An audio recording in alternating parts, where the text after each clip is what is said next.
흥미와 재미를 더해가는 커넥션 7화 리뷰 시작하겠습니다. 역시나 창수가 재경을 배신한 건 아니었는데요. 이명국의 시신이 발견되던 날 창수는 재경이가 약에 중독되었다는 사실을 알게 되었죠. 급히 현장에서 빠져나가는 재경을 따라온 창수는 경찰서에 쓰러져 있는 재경을 발견했는데요. 그리고 그의 손에는 먹고 남은 약의 빈 케이스가 남아 있었죠. 아마도 재경이 쓰러져 있는 모습을 본 창수는 엄청난 충격을 받지 않았을까 싶은데요. 하지만 창수는 인물 소개란에 써 있었던 것처럼 재경을 정말로 존경하고 있었는데요. 그래서 다른 사람에게 들킬까봐 재빠르게 재경이를 화장실에 데려다 놓고 얼른 CCTV를 삭제했죠. 그리고 이번 약판 매상을 검거하는 과정에서 현장에서 맞은 주사기까지 확실하게 처리해줬는데요. 그리고 재경이가 말할 때까지 절대 말하지 않고 묵묵히 그가 말해줄 때까지 기다렸죠. 정말 의리남인 건 인정입니다. 하지만 창수가 윤 사장으로부터 뒷돈을 받는 비리 경찰이었다는 것에는 큰 충격이었는데요. 아마도 창수 컴퓨터 화면에 신생아 사진을 볼 수 있었는데요. 어쩌면 그 아이가 아파서 병원비가 필요했던 것이 아닐까 추측해봅니다. 사실 오윤진 기자도 원래 성격은 당차고 거침없는 나름 정의로운 캐릭터인데요. 하지만 현재 그의 평판은 기생충이자 기레기로 평판이 나 있죠. 남들에게 밥을 얻어먹고 비리를 눈감아주는 대가로 뒷돈을 받고 있기 때문인데요. 알고 보면 사정 없는 사람 없듯이 그에게도 나름 사정은 있었죠. 이혼 후 아빠랑 살고 있는 자신의 딸에게 돈을 보내기 위해서였습니다. 각자 이렇듯 보이는 것이 다가 아닌 보이지 않는 고민들을 안고 살아가네요. 7화에서도 역시나 최고의 빌런은 원종수가 아니라 태진이라는 것을 알 수 있었는데요. 종수는 돈이 많은 재벌이세이기는 하지만 알고 보면 심약한 구석이 있죠.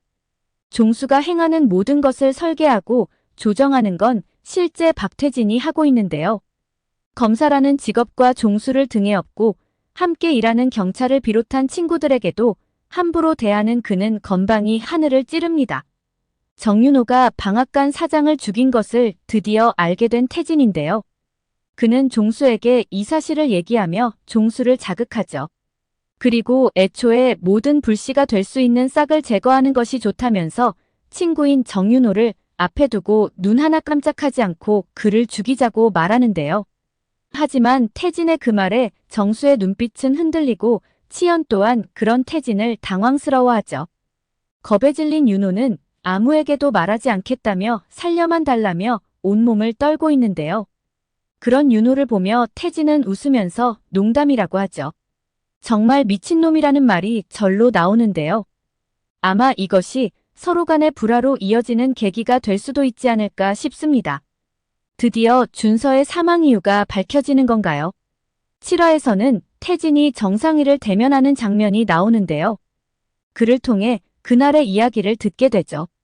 준서가 자신을 포함한 모든 친구를 공사 현장으로 불렀다는 것이죠. 그리고 자신들이 모두 모였을 때 준서가 뛰어내렸다는 것인데요. 그런데 한 가지 의문인 것이 있습니다. 바로 방앗간 CCTV에 찍힌 오치현과 정윤호의 모습이었는데요. 정상의 말대로라면 그 현장에는 정윤호가 없었다는 것이 되는데요. 하지만 그 시각 정윤호는 분명 그 자리에 왔었다는 것이죠. 또한 그것이 그가 방앗간 주인을 살해하는 원인이 되기도 했었는데요. 그럼 그 시간 정윤호는 어디에 있었던 것일까요? 그렇다면 혹시 준서를 죽게 만든 건 정윤호가 아닐까 추측해 볼 수 있는 거죠. 방앗간 주인도 정윤호가 죽였고 그건 모두가 알고 있는 사실인데요. 혹시 정윤호가 준서, 이명국을 포함해 방앗간 주인을 모두 죽인 것일까요? 그럼 정상의 말이 맞다고 가정한다면 그는 의미심장한 말을 했었죠. 친구들이 준서가 사망했을 때 그 장소에서 다른 친구들은 아무도 그것을 보지 못했다는 말을 했었는데요. 그렇다면 정상인은 현장에서 준서가 남긴 무언가를 발견했다는 것일 텐데요. 그것이 무엇일까요? 8화 예고편에서 재경이가 그곳에 CCTV가 있었다는 얘기를 하는 장면이 나옵니다. 만일 CCTV가 있었다면 준서가 죽던 그 현장이 모두 녹화되어 있었다는 것인데요. 그럼 준서가 현장에 일찍 도착한 이유가 CCTV를 체크하기 위해서였을까요? 그리고 친구들을 한자리에 불러 모은 것도 죽은 자신과 함께 그들을 찍히게 하기 위해서였을까요? 그렇다면 정상이가 그 CCTV 녹화본을 보관을 하고 있는 것이 아닐까라는 의문이 생기는데요. 준서가 이 모든 과정을 함께 공유한 사람이 바로 정상이이죠. 친구들을 공사 현장으로 불러들이는 통화를 할 때도 옆에 함께 했었고요. 그렇다면 분명 정상이가 준서와 관련한 어떤 자료를 가지고 있을 것 같다는 강한 확신이 들죠.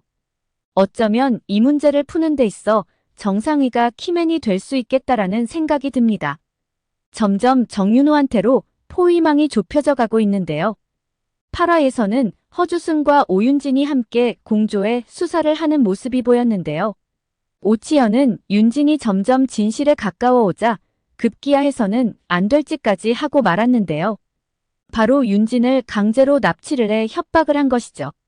다른 사람도 아닌 친구라는 자들에게 납치당하고 협박당한 오윤진의 기분은 이루 말할 수 없었을 것 같은데요.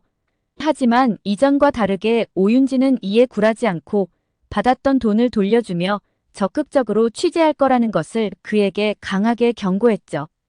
8화는 어떻게 전개가 될지 점점 궁금해집니다. 운정의료원의 의료사고는 고의가 아닌 실수로 밝혀졌는데요. 역시나 민현우는 모두가 예측한 대로 약을 배달하는 사람이었죠. 준서는 민현우에게 2가지 약을 분류해서 급하게 약을 부탁했었는데요. 하나는 오치현한테 배달하는 약이고 또 다른 것은 바로 운정의료원으로 배달되는 약이었죠. 하지만 민현우의 오토바이가 택시와 부딪히며 그만 사고가 나게 되는데요. 이로 인해 모든 약이 섞여 엉망이 되어버렸습니다. 결국 운정의료원에 일반 약품이 아니라 자이노팜이 섞여 들어가게 되죠. 사망하신 할머니가 그 약을 처방받게 되고 결국 심정지로 돌아가신 것 같습니다. 이후 준서는 그 사실을 알게 되고 급히 할머니 집을 찾아가 그 약을 되찾아오는데요. 할머니가 사망하자 민현우를 찾아가 다그친 것이 아닐까 싶습니다. 그리고 이 일을 계기로 아마도 민현우의 집 사정을 알게 되면서 측은하게 생각되어 그때부터 주기적으로 도와준 것이 아닐까 싶습니다. 결국 민현우는 이 약에 관한 모든 것들을 알고 있는 상태인데요. 그런데 준서가 죽은 현재까지 그가 왜 오치현을 미행하고 있는지는 좀 더 지켜봐야 할 것 같습니다. 어쩌면 준서의 죽음과 약의 유통에 관련한 모든 것들의 열쇠를 가지고 있는 사람은 정상이와 민현우이지 않을까 싶습니다. 오늘 영상은 여기까지입니다. 구독, 좋아요는 제게 큰 힘이 됩니다.